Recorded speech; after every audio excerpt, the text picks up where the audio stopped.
Assalamualaikum warahmatullahi wabarakatuh. A'udzubillahi minasyaitonirrajim. Bismillahirrahmanirrahim. Sahabat religi Kantor Kementerian Agama Kabupaten Bantul dimanapun berada, puji syukur kehadirat Tuhan Yang Maha Esa, Allah Subhanahu wa Ta'ala, karena hidayah dan limpahan karunia-Nya. Pada sore hari ini kita bertemu kembali melalui channel YouTube Kantor Kementerian Agama Kabupaten Bantul dalam acara Talkshow Ramadan 1444 Hijriah dengan tema besar Kerukunan Umat untuk Indonesia Hebat.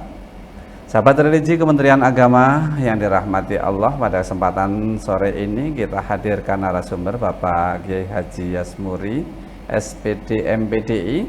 Beliau adalah Ketua Forum Kerukunan Umat Beragama Kabupaten Bantul. Pada kali ini kita akan mengambil tema hidup rukun dan nyaman dengan moderasi beragama. Selamat sore Bapak. Selamat sore. Assalamualaikum warahmatullahi wabarakatuh. Terima kasih sekali berkenan hadir pada kesempatan sore hari ini. Bapak, pada kesempatan sore ini kita akan membahas tentang hidup rukun dan nyaman dengan moderasi beragama. Andaikan kita boleh tahu Bapak, apakah tugas-tugas utama yang ada pada Forum Kerukunan Umat Beragama? Monggo Bapak. Iya. Kami ulangi, Assalamualaikum warahmatullahi wabarakatuh. Waalaikumsalam warahmatullahi wabarakatuh. Selamat sore, selamat siang, dan selamat waduh maaf Mbak, ya aku waktunya kan dibalen ini ya Mbak. Gitu ya. Lah kok selamat sore, kok selamat siang, berarti aku malah pergi. Nanti oh gitu ya. Oh gitu. Selamat sore dan salam sejahtera untuk kita semuanya, para pemirsa sekalian. Terima kasih kami sudah bisa hadir di Kementerian Agama Kabupaten Bantul. Seperti yang disampaikan oleh Pak Trubus sebagai host pada sore hari ini, bahwa kami Forum Kerukunan Umat Beragama Kabupaten Bantul dipercaya, dibentuk oleh Bupati Bantul dalam rangka mengemban tugas yang sebenarnya cukup berat. Cukup berat ya Pak ya.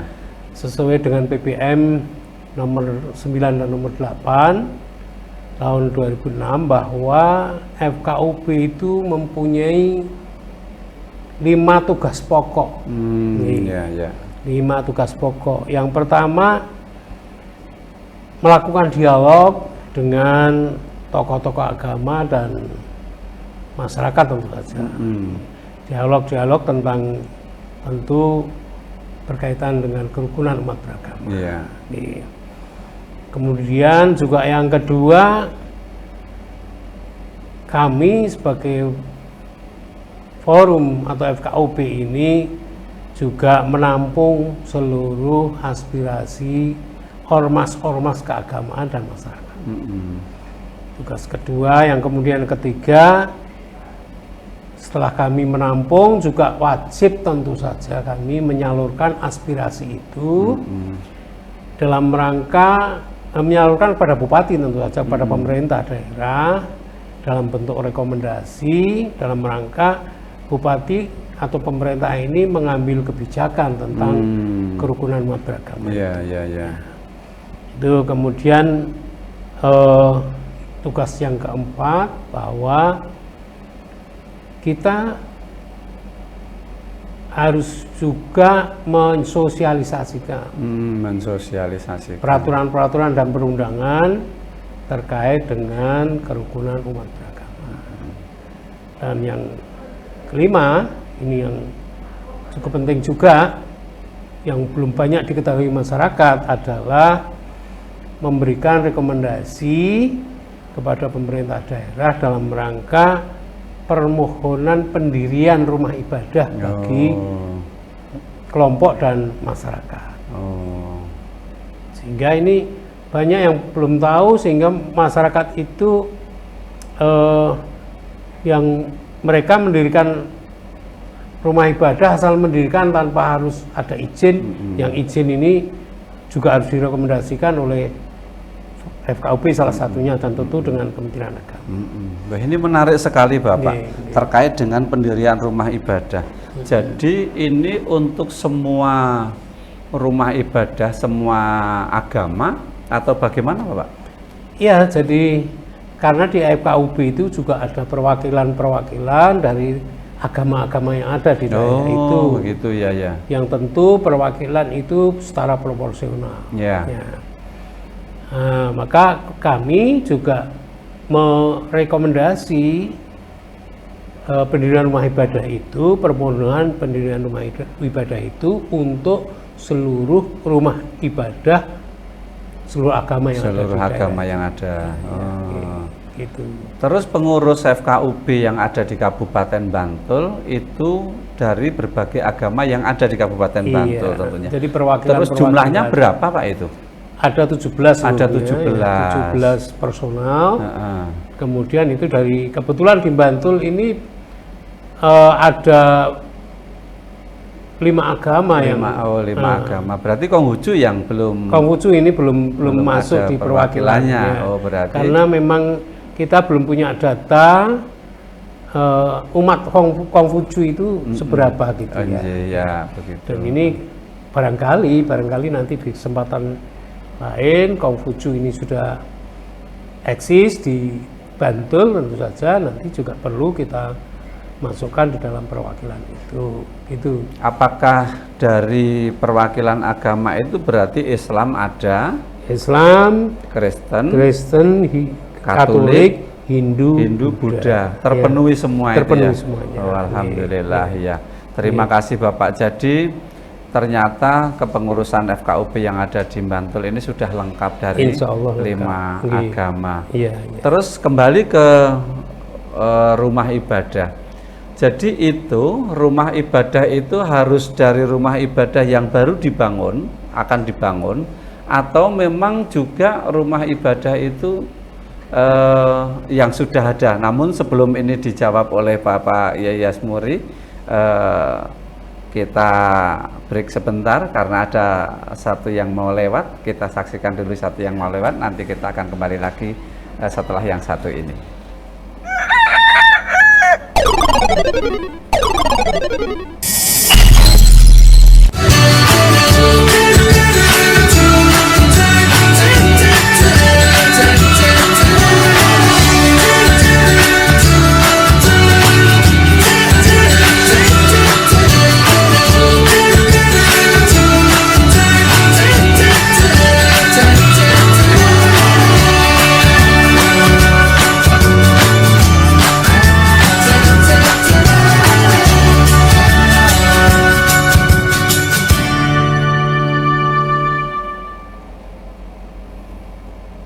Bapak, kita ulangi apa yang akan kita bahas tadi, bahwa rumah ibadah yang ada ini apakah baru akan dibangun itu kita mestinya izinnya di situ ya.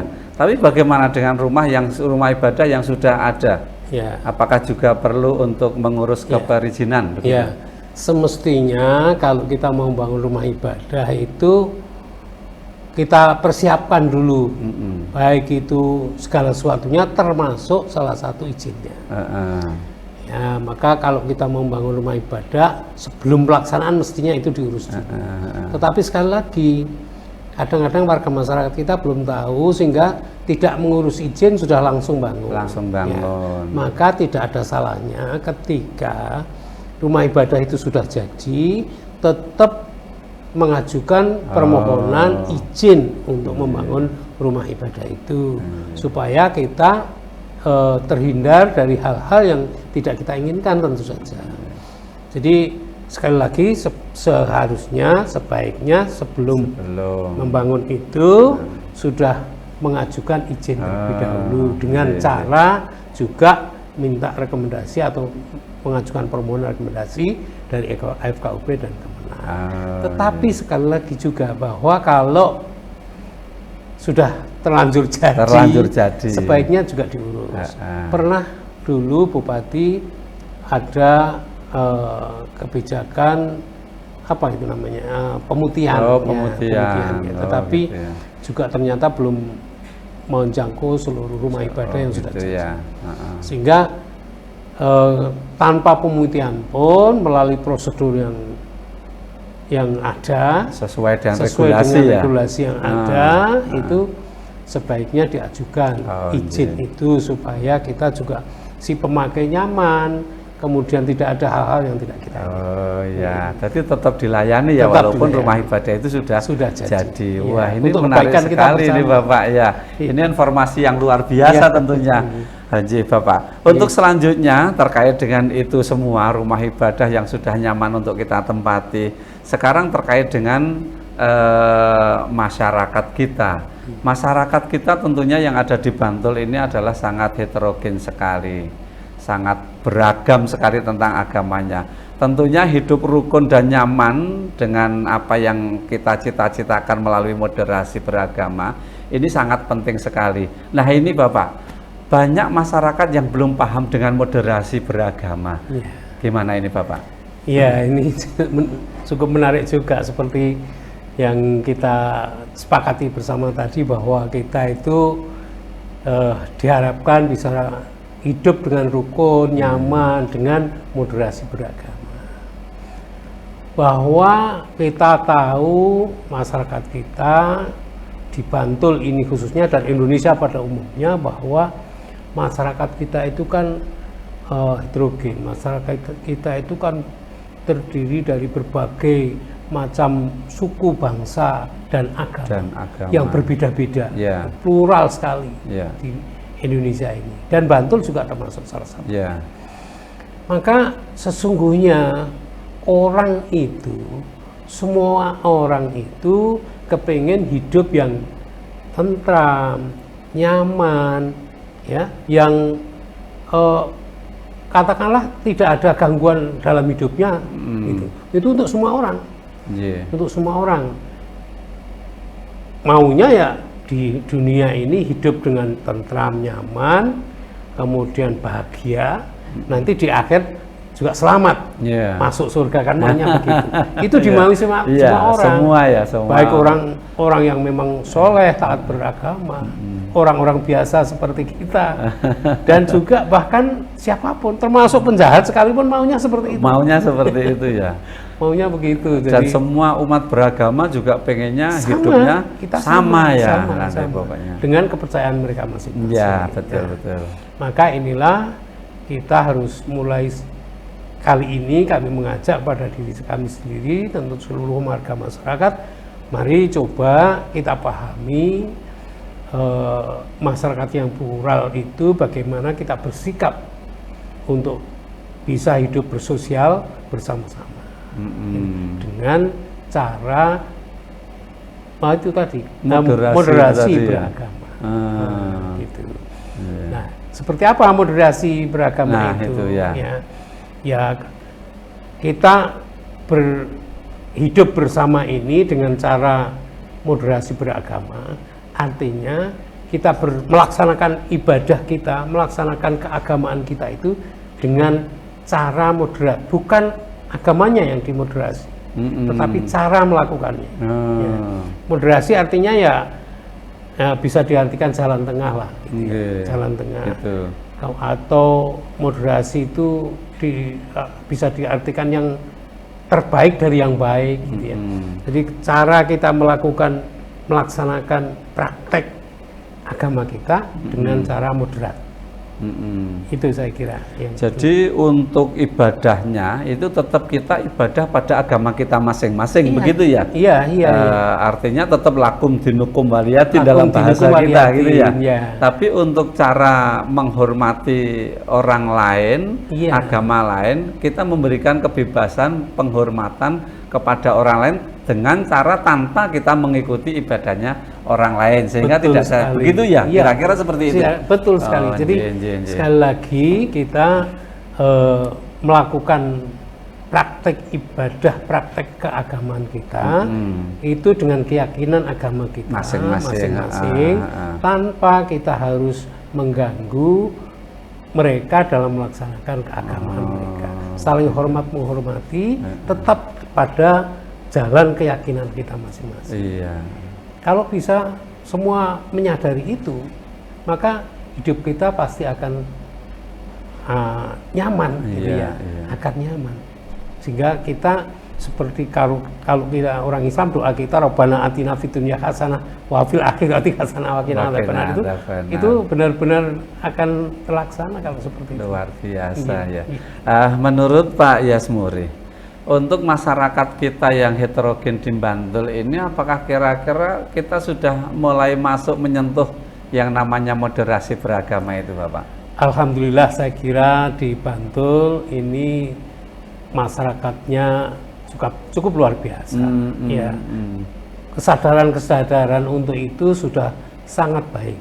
Walaupun masih ada mungkin 1-2 yang masih perlu kita ajak bersama-sama agar kita bisa melaksanakan praktek keagamaan kita itu dengan tetap kita menghormati kepada agama lain, pemeluk agama lain. Iya, iya. Gitu ya. Karena kalau kita itu tidak memulai menyadari itu, kita mau apa? Kita kan sekali lagi tujuan kita itu kan fid dunya hasanah wa fil akhirati hasanah. Nah, kalau kita kemudian maunya akhirati hasanah tapi di dunianya tidak hasanah, nah, itu kan menangnya dipakai sendiri. Padahal doa kita yang luar biasa itu. Dunia dan akhirat. Dunia dan akhirat. Setiap doa itu kita seperti itu. Ya. Tidak ada doa yang, hampir tidak ada doa yang tidak disertai dengan Rabbana atina fid dunya hasanah wa fil akhirati hasanah. Iya. Maka saya kira itu. Kita tidak boleh mempraktekkan agama kita itu secara ekstrim. Gitu. Ya, ini tidak boleh. Misalnya sering dalam satu agama saja, agama kelompok satu dengan kelompok lain dalam satu agama itu bisa, kalau tidak kita sadari, bisa tidak rukun juga, bisa saling menyalahkan hanya karena pemahaman yang khilafiyah aja ya. Khilafiyah itu kemudian menjadikan beda tafsir saja mungkin gitu. Iya. Padahal sama semua. Padahal sama. Wah, ini sangat menarik sekali Bapak. Tapi karena keterbatasan waktu untuk kita, maka semoga lain waktu kita bisa bahas lagi masalah ini, kita angkat lagi untuk talkshow di Kemenak Bantul ini. Terima kasih sekali Bapak atas kehadirannya pada kesempatan sore hari ini. Mudah-mudahan masyarakat bisa memahami semua sehingga tema besar kita kerukunan umat untuk Indonesia hebat betul-betul nanti akan terwujud, dan hidup rukun nyaman dengan moderasi beragama ini akan betul-betul terwujud di Kabupaten Bantul ini. Baik, sahabat religi Kementerian Agama yang dirahmati Allah, demikian siaran kita sore hari ini, semoga bermanfaat dan tentunya kami ucapkan selamat berbuka puasa. Semoga Allah Subhanahu wa taala memberikan rahmat-Nya kepada kita sekalian. Marilah kita tutup untuk kajian kita di sore hari ini dengan membaca Alhamdulillahirabbil alamin. Terima kasih segala perhatiannya. Assalamualaikum warahmatullahi wabarakatuh. Waalaikumsalam warahmatullahi wabarakatuh.